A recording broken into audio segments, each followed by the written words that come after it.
O último debate antes do primeiro turno foi marcado por ataques, interrupções e poucas trocas sobre propostas para governar o país. Eu sou Natália Passarinho, da BBC News Brasil, e neste vídeo eu vou listar momentos marcantes do debate de 3 horas e 20 minutos promovido pela Rede Globo. Jair Bolsonaro começou atacando a própria Rede Globo e Luiz Inácio Lula da Silva. O que veio a seguir foi uma enxurrada de pedidos de resposta mútuos. Esse governo do PT, ou melhor, desgoverno de há pouco tempo, por exemplo, Lula defendia que se roubassem celular para tomar uma cervejinha. Ou seja, quantos jovens foram assassinados por essas pessoas roubando o celular e protegidos por Lula? Quando ele também, cada vez mais, fala em desarmar a população de bem e atacar as polícias por todo o Brasil, nós sabemos que isso estimula a violência em nosso país. Ou seja, nós não podemos voltar a esse estado de coisa que aconteceu há pouco tempo aqui no Brasil, onde a roubalheira imperava. E eu acabei com a mamata, em especial da grande mídia. A Rede Globo foi uma que eu acabei com a mamata com eles, e bem como botei um fim nos abusos da lei. Tempo esgotado, candidato, muito obrigado. Candidato Bolsonaro e Kelman. Durante a fala do candidato Bolsonaro, o candidato Lula pediu o direito de resposta, foi concedido. Num debate entre pessoas que querem ser presidente da República, o atual presidente tivesse o mínimo de honestidade, o mínimo de seriedade. Ele falar que eu montei quadrilha, com a quadrilha da rachadinha dele, que ele decretou sigilo de 100 anos, com a rachadinha da família, sabe, do Ministério da Educação, com barra de ouro. Ele falar de quadrilha comigo? Ele precisava se olhar no espelho e saber o que está acontecendo no governo dele. Ele saber o que foi a quadrilha da vacina. O que foi o oferecimento de $1 por cada vacina importada. Isso não fui eu que disse, não. Isso é a CPI que está dizendo. Se quer pedir direito de resposta, peça para a CPI. Não peça aqui no debate, não. Você, quando vier no microfone, você se comporta com o presidente, respeite quem está assistindo, não minta.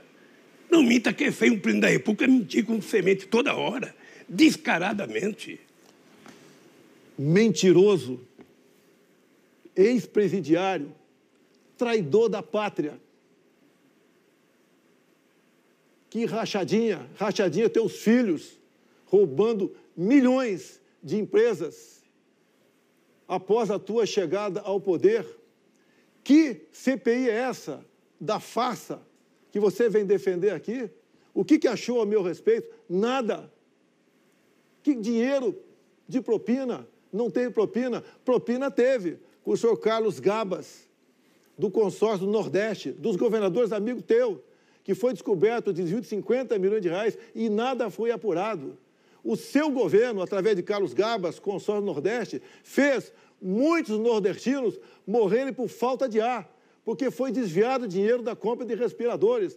Nada tem contra o meu governo, nada. Deixe de mentir. Tome vergonha na cara, Lula. As regras do debate foram acertadas por todos os senhores. Para não atrapalhar o debate. Mas é uma insanidade um presidente da República vir aqui e dizer o que ele fala com a maior disfarçatez. É por isso que no dia 2 de outubro, o povo vai te mandar para casa. E eu vou fazer uma coisa para você, vou fazer um decreto, acabando com o seu sigilo de 100 anos. Para saber o que tanto você quer esconder por 100 anos. Eu vou fazer um decreto, assinar, para saber o que esse homem esconde por 100 anos. E eu vou parar por aqui, porque eu quero que os outros participem do debate. O presidente, quando aparecer aqui, por favor, minta menos. Encerrando a guerra dos direitos de resposta, Bolsonaro pediu novamente, mas o direito não foi concedido. Em pergunta a Simone Tebet, Bolsonaro acusou Lula de ser, entre aspas, mentor intelectual do assassinato de Celso Daniel. Lula foi o mentor intelectual do assassinato de Celso Daniel. Eu sou Ronan Tito, recebeu alguns milhões do ex-presidente para se calar. Tebet respondeu lamentando que a pergunta fosse dirigida a ela e acusou Bolsonaro de não ter coragem de perguntar diretamente a Lula.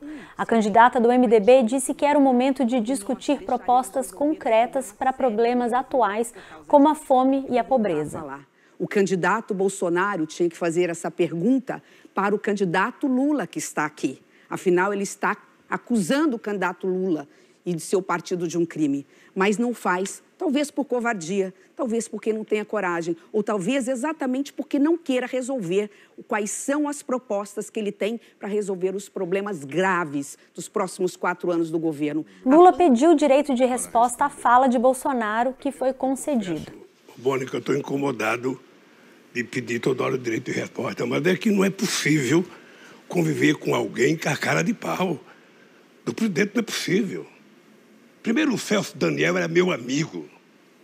O Celso Daniel era o melhor gestor público que esse país teve. Ele foi chamado da prefeitura para coordenar o meu programa de governo de 2002. O TST acaba de tirar do ar o site das mentiras mentirosas da sua família, que estava hoje na rede digital sobre o Celso Daniel. Ao falar de meio ambiente, Simone Tebet começou sua pergunta afirmando que o governo Bolsonaro permitiu o maior desmatamento dos últimos 15 anos. Seu governo protegeu mineradoras, invasores de áreas públicas e madeireiros, disse ela. Bolsonaro respondeu alegando que a região, entre aspas, periodicamente pega fogo e afirmando que 2/3 de floresta estão preservados no Brasil. Nós somos exemplo para o mundo. Nós somos dos países que, apesar de agora entrar na 10ª economia do mundo, que menos emite gases de CO2. Agora, é uma briga de narrativas, de informações, porque o nosso agronegócio é cobiçado. E a senhora está com muitos ciúmes da Tereza Cristina, que tirou tua vaga do Senado Federal por Mato Grosso do Sul. É impressionante, mente tanto que acredita na própria mentira. Mas vamos lá, o mundo virou as costas para o Brasil. Porque o presidente apoia projetos que são verdadeiros retrocessos, que é destruir a Amazônia. A Amazônia e o meio ambiente é vida e significa comida mais barata na mesa dos brasileiros. Eu sou do agronegócio. A falta de chuva em Mato Grosso do Sul e no Rio Grande do Sul está fazendo com que a gente produza menos e a comida chegue mais cara na sua mesa. Bolsonaro foi questionado diversas vezes a respeito do chamado orçamento secreto. O orçamento secreto é como ficou conhecido o sistema que passou a vigorar no governo Bolsonaro, em que bilhões em verbas públicas passaram do controle do presidente da República ao Congresso Nacional. Quanto, aliás, fala-se muito em Centrão. Se tirar o Centrão, sobe 200 deputados. Como é que você vai aprovar um simples projeto de lei se não tiver um acordo, um mínimo de urbanidade com eles? Me indique qual ministério que eu dei em troca de apoio parlamentar. Tenho lá o Ciro Nogueira, que é um cargo político, que faz contato com o parlamento. Os raros parlamentares, como a Tereza Cristina, não foi em troca de apoio parlamentar.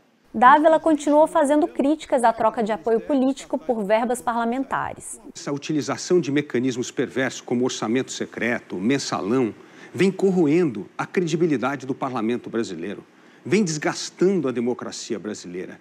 Nós precisamos fazer um governo ético no Brasil, nós precisamos fazer um governo correto, no sentido de respeitar sempre a honestidade. Enquanto Bolsonaro e Lula trocavam acusações, um embate menos previsível ganhava destaque entre Soraya Tronic e Padre Kelmon. A disputa começou ainda no primeiro bloco, quando a candidata iniciou uma pergunta mencionando as quase 700 mil mortes por Covid-19 no país. Candidato Padre, gostaria de perguntar para o senhor, para quantas pessoas durante a pandemia o senhor deu a extrema-unção? Gostaria de saber do senhor se o senhor sabia que de cada 6 pessoas que morreram na pandemia, nós poderíamos ter salvo 4 pessoas. Se não tivesse atrasado as vacinas, se não tivesse faltado oxigênio. O senhor não se arrepende de defender um governo que fez isso? Olha, quem tem que se arrepender de alguma coisa aqui são alguns candidatos que estão aqui mentindo, como a senhora e outros que estão aqui apenas para tentar enganar você, eleitor. Bem se vê que, depois do auxílio emergencial, o senhor arrumou um emprego de cabo eleitoral. Nós temos um candidato cabo eleitoral do candidato Jair Bolsonaro. Por favor, o candidato Padre Kelman... me deixa responder, me devolve, por favor. Mantenha-se em silêncio. Quero que devolva. Em Cabo respeito eleitoral. à sua oponente.